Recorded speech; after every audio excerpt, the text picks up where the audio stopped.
Ay, good morning. Ayan, tapos na yung maulan na panahon. Medyo kumalma na yung hangin at saka ulan. At tapos ito, bibisitahin ko yung mga tanim ko.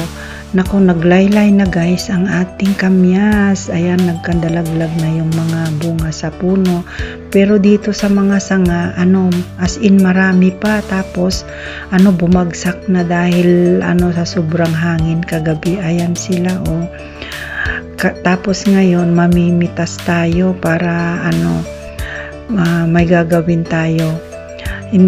I-suggest nyo nga guys kung anong magandang gawin dito bukod sa ibabad sa suka o kaya ipatuyuin. Kaya lang, mahirap patuyuin ngayon. Dapat pag napatuyo talaga siya kahit mga 3 araw, ay pwede natin gataan. Tapos lagyan natin ng isda, kahit anong isda, masarap.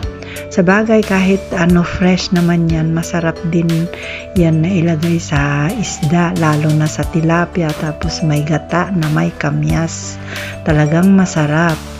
Pero mayroon akong gustong gawin dito, gagawin kong candy.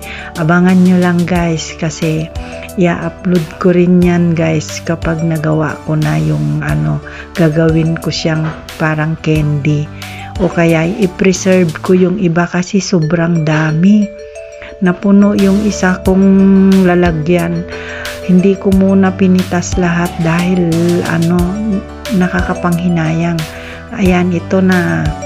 Pipitasin ko na kasi sayang talaga pagka nagkalaglagan lahat. Pwede rin naman natin ipamigay sa iba. Araw-araw nga mayroon humihingi dito pang asim nila sa ulam. Tapos kahit kasi pwede siyang ihalo sa mga ulam, lalo na sa may gata. Masarap talaga yan. Kaya ayan, kung sakaling tatanggalin yung ibang halaman dyan pag nagpader, yung kamyas lang talaga ang isisave ko guys, kasi malaking tulong sa maganda yung hangin, mapresko, tapos may lilim sa gilid dahil minsan pagka tag-araw maaraw talaga. Ayan na, ayan, punong-puno talaga yung isang lagayan ko, kaya may gagawin akong ditong candy, preserve at saka pang ulam mamaya.